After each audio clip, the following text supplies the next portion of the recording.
Band হয়ে গিয়েছে লেকটা। সরি, এই লেকের দিকে আপনারা দেখতে পাচ্ছেন যে আগুনটা রয়েছে পূর্ব দিকে, আর পূর্ব এবং উত্তর দিকে। এই আগুনটা এখন পর্যন্ত নিয়ন্ত্রণে নাই, তবে আপনারা দেখতে পাচ্ছেন যে ফ্লেম কিন্তু আস্তে আস্তে কমতেছে। এখানে আমরা আপনার ব্যান্ড হয়ে গিয়েছে লেকটা। সরি, এই লেকের দিকে আপনারা দেখতে পাচ্ছেন যে আগুনটা রয়েছে পূর্ব দিকে, আর পূর্ব এবং উত্তর দিকে। এই আগুনটা এখন পর্যন্ত নিয়ন্ত্রণে নাই, তবে আপনারা দেখতে পাচ্ছেন যে ফ্লেম কিন্তু আস্তে আস্তে কমতেছে। এখানে আমরা শক্তি বাড়িয়েছি। এখানে আমাদের যেই ইউনিটগুলো ছিল, আমরা আরো দুইটা অলরেডি কাজ শুরু করেছে, আরো দুইটা আপনার পথে আছে। তা আমরা 16 থেকে এখন ইতিমধ্যে প্রায় 20টা ইউনিট কাজ করছে। আপনারা দেখতে পাচ্ছেন, চারিদিকে গেলেই আপনারা বুঝতে পারবেন। তো এইদিকে যে 4টা ইউনিট এক্সট্রা কাজ করছে বিধায় আপনারা দেখেন যে ফ্লেমটা কিন্তু কমতেছে।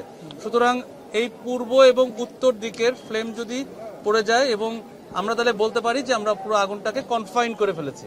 কনফাইন্ডের পরবর্তী স্তর যেটা আপনারা খুঁজে খুঁজে বের করতে হবে কোথায় কোথায় আগুনের সোর্স রয়েছে। এটা যখন আমরা নিশ্চিত হব তখন আমরা নিয়ন্ত্রণ দিব। একটু সময় লাগছে, কারণ বুঝতে পারছেন যে সীমাবদ্ধতা প্রচুর। মানে এক এক করে সীমাবদ্ধতা বলি, যেমন আমাদের গাড়ি আসতে পারছে না সবগুলোই। আমাদেরকে এই বিশাল এরিয়াতে বিভিন্ন বড় বড় লাইন জোড়া দিয়ে দিয়ে আমাদেরকে এই আগুনের কাছে পৌঁছাতে হচ্ছে, এবং এখানে প্রচুর পরিমাণে আপনার ক্রাউড রয়েছে, যে কিছু কিছু আনরুলি ক্রাউডও রয়েছে যারা একটু সমস্যা করছে।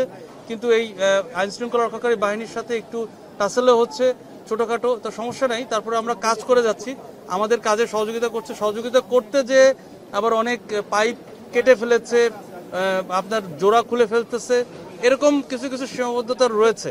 তবে আমরা কাজ করে যাচ্ছি। আমরা আশা করছি যে আগামী 2-1 ঘন্টার মধ্যে ইনশাল্লাহ আমরা হয়তো একটা ভালো খবর দিতে পারবো।